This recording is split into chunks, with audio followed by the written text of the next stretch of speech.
प्यारे छात्रों, आप लोग तो ध्यान नहीं दे रहे हो, लेकिन हमको तो ध्यान देना ही पड़ रहा पढ़ाई पर आपके। चलिए कोई बात नहीं, मौज करो लॉकडाउन में।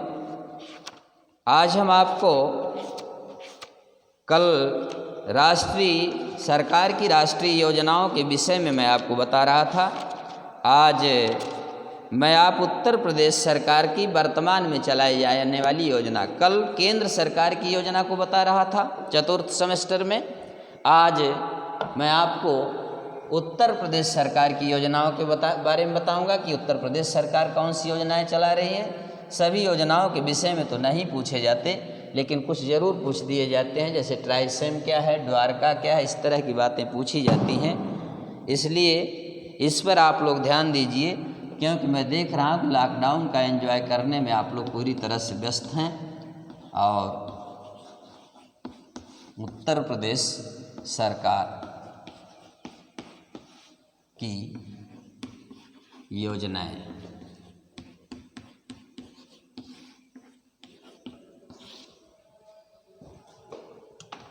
पीछे मैं आपको बता रहा था कि हमारे देश में मुख्य रूप से दो तरह की सरकारें कार्य करती है, एक केंद्र सरकार होती है और दूसरी राज्य सरकार होती है। केंद्र सरकार की योजनाओं को मैंने पीछे आपको बताया, जनधन योजना से लेकर के मेक इन इंडिया से लेकर के सारी योजनाएं, ये सेंट्रल गवर्नमेंट की योजनाएं हैं। लेकिन ऐसा नहीं कि जो राज्य सरकारें होती हैं वो किसके लिए योजनाएं, सभी सरकारें, चाहे वो केंद्र की सरकार हो चाहे राज्य की सरकार हो, सभी सरकारें जनता के कल्याण के लिए योजनाएं बनाती हैं।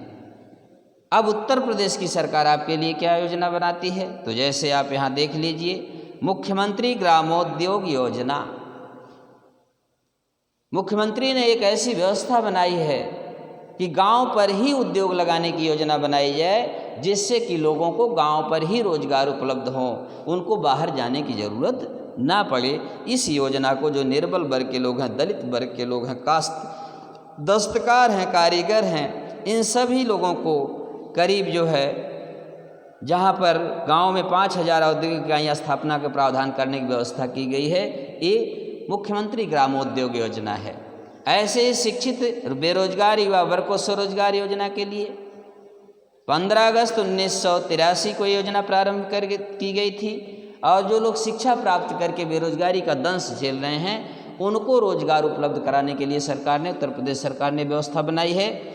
और क्या बनाई है, स्वरोजगार बंधु योजना। यह 1988 से चलाई जा रही है कि स्वयं अपना रोजगार, सारी चीज़ें, चाहे वो केंद्र की सरकारें हों चाहे उत्तर प्रदेश की सरकारें हों, सबका उद्देश्य केवल है किसी भी तरह से अपने देश की पब्लिक को, अपने देश की जनता को रोजगार को उपलब्ध कराना। चूँकि सरकारी नौकरी सभी को उपलब्ध नहीं कराई जा सकती, ऐसी स्थिति में सबको स्वरोजगार, अपना रोजगार करने, अपना धंधा करने की व्यवस्था दी जाए, जिससे कि उनको ऋण दिया जाए, सस्ते से ब्याज पर ऋण दिया जाए, वो बैंक से कर्ज लेकर के और अपना रोजगार करें, शुरू कर सकें।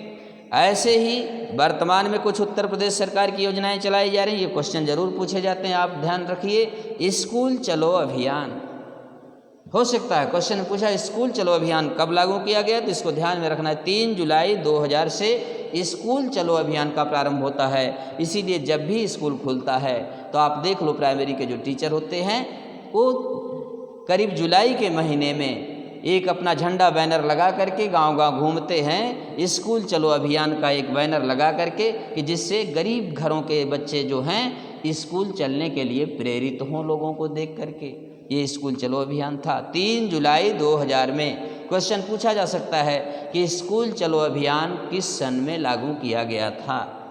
इसके अलावा सखी योजना, ये क्या था, महिलाओं को आर्थिक दृष्टि से मजबूत करने के लिए सखी योजना चलाई गई थी। और इसमें महिलाएं पैसा जमा करके ऋण पर भी ब्याज ऋण भी कम ब्याज पर ले सकती हैं, पैसा जमा करती हैं और उनको कम से कम ऋण पर जो है ब्याज देने की व्यवस्था की गई, जो सखी योजना कहलाती है। सरकार भी सखी आपके लिए बनाती है, जैसे आप लोग अपने क्लास में सखी बन के रहती हैं, कभी कभी सखी बन के रहती, कभी कभी मुंह भी फुला लेती हैं अपना। इसलिए सखी योजनाएं भी सरकार भी चलाती है आपके लिए, कि जिससे आपका आर्थिक विकास हो सके। ऐसे ही कृषि विविधीकरण योजना, इस योजना में भी कृषि को प्रोत्साहन दिया गया कि विविध प्रकार के परंपरागत खेती ना करें आप, केवल धान गेहूँ चावल, धान गेहूँ गन्ना नहीं, इसके अलावा कुछ आप नकदी फसल की कृषि करें। इसको कृषि विविधीकरण योजना कहा गया। ऐसे ही अंबेडकर ग्राम विकास योजना, इस योजना का शुभारंभ जो है 2002-03 के में किया गया था और प्रत्येक 25 ग्रामों को चयनित करने की व्यवस्था थी। अंबेडकर ग्राम आपने देखा, मायावती की सरकार जब आई थी तो उसने आदेश दे दिया था कि अंबेडकर ग्रामों का चयन किया जाए और वहाँ पर नाली से लेके, खड़ंजा से लेके, आरसीसी से लेके, सोलर लाइट से लेकर के और जितने वहाँ पर गरीब लोग हैं सबके पक्के मकान बनाए जाएं, जिससे कि वह जो है एक अंबेडकर ग्राम की रूपरेखा दिखाई दे, जिससे कि उनका कायाकल्प हो सके। ऐसे ही नहर निर्माण योजना प्रदेश सरकार देख रही है। आज बरसात जो है हमारे यहाँ कभी बहुत होने लगती है, कभी होती नहीं, 2-3 साल तक सूखे पड़ जाते हैं, भूगर्भ का जल स्तर नीचे गिरने लगता है। ऐसी स्थिति को बनाए रखने के लिए नहर योजना की बात शुरू की गई, जिसका उद्देश्य करीब 1700 करोड़ रुपए की लागत से है, जो 24 सितंबर 2002 को इसकी मंजूरी दी गई है। जो इसमें बदायूं सहित उत्तर प्रदेश के कई जिले जो इससे प्रभावित होंगे। जो जहाँ पर सूखाग्रस्त इलाका है वहाँ पर नहर का निर्माण करके और वहाँ पानी पहुँचाया जाए, जिससे वहाँ पर लोग जो है कृषि कार्य करने में, फसलों को उगाने में आसानी हो उनके लिए। और 66 किलोमीटर लंबी इस जो है इससे सिंचाई की जा सके, गजरौला, बिजनौर सारे क्षेत्रों से होकर ही जाएगी। ऐसे उत्तर प्रदेश सामूहिक दुर्घटना बीमा योजना, सामूहिक रूप से कहीं आप जा रहे हैं, एक्सीडेंट हो जाता है तो उसके लिए आपके लिए दुर्घटना बीमा की व्यवस्था किया उत्तर प्रदेश सरकार ने। नव प्रभात बीमा योजना, सामूहिक बीमा, राष्ट्रीय कृषि बीमा। राष्ट्रीय कृषि बीमा का मतलब कि आपने जो खेती की है अपनी, उसमें किसी प्रकार का नुकसान होता है तो उस प्रकार भी आपका बीमा होता है, सरकार उसका मुआवजा देती है। ऐसे ही सामूहिक दुर्घटना बीमा, ये भी विद्यार्थी सुरक्षा बीमा, तमाम योजनाएं ऐसी चलाई गई हैं जो आपको पता भी नहीं है और सरकार के कागज में चल रही है। ऐसे ही असंगठित क्षेत्रों में दुर्घटना बीमा, असंगठित क्षेत्र वे होते हैं जो प्राइवेट सेक्टर होते हैं, अगर उसमें आपके साथ किसी प्रकार की दुर्घटना हो जाती है तो उसमें भी संबंधित फर्म को जो है आपको बीमा राशि देनी होती है, आपको कुछ एक मुश्त राशि देनी होती है। ग्रामीण समूह बीमा, आश्रय योजना, स्वास्थ्य सखी, बालिका समृद्धि योजना, ये पूछा जा सकता है कि बालिका समृद्धि योजना कब लागू हुई। 2 अक्टूबर 1997 से चल रही है और इसमें बालिका के माता को 500 रुपये के साथ प्राथमिक शिक्षा प्राप्त करने के लिए व्यवस्था दी जाती है कि 500 रुपये उसको दिए जाएंगे। ऐसे जब वो इंटर में जाएगी, मैट्रिक परीक्षा नाम से हाई स्कूल में जाएगी तो 1000 रुपये की व्यवस्था, इसको बालिका समृद्धि योजना। इंदिरा महिला योजना, ये भी जो केंद्र सरकार द्वारा पोषित योजना है। महिला उत्थान योजना, दाम्पत्य शैक्षिक योजना, तमाम योजनाएं चलाई जाएगी। जैसे ट्राइसेम योजना, ये पूछा जा सकता है, इसको आप ध्यान में रखिए। इस बालिका समृद्धि योजना को, ट्राइसेम योजना क्या होती है इसको आप जानें कि इस योजना का उद्देश्य गरीबी रेखा के नीचे जीवन यापन करने वाले युवाओं को स्वरोजगार देने हेतु प्रशिक्षण देना। इसको क्या कहते हैं? ट्राइसेम, गरीबी रेखा से नीचे और गरीबी रेखा से ऊपर। इसके लिए 2 कॉन्सेप्ट आपने पढ़ा होगा। एक को APL कहा जाता है, APL, और दूसरे को क्या कहा जाता है? BPL। BPL, APL का मतलब होता अपर पुअर लाइन, अपर माने गरीबी रेखा से ऊपर के लोग जो हैं, और BPL का मतलब होता है वेरी पुअर, नहीं बिलो पुअर लाइन, मीन्स नीचे, बिलो मीन्स नीचे, गरीबी रेखा के नीचे और गरीबी रेखा के ऊपर।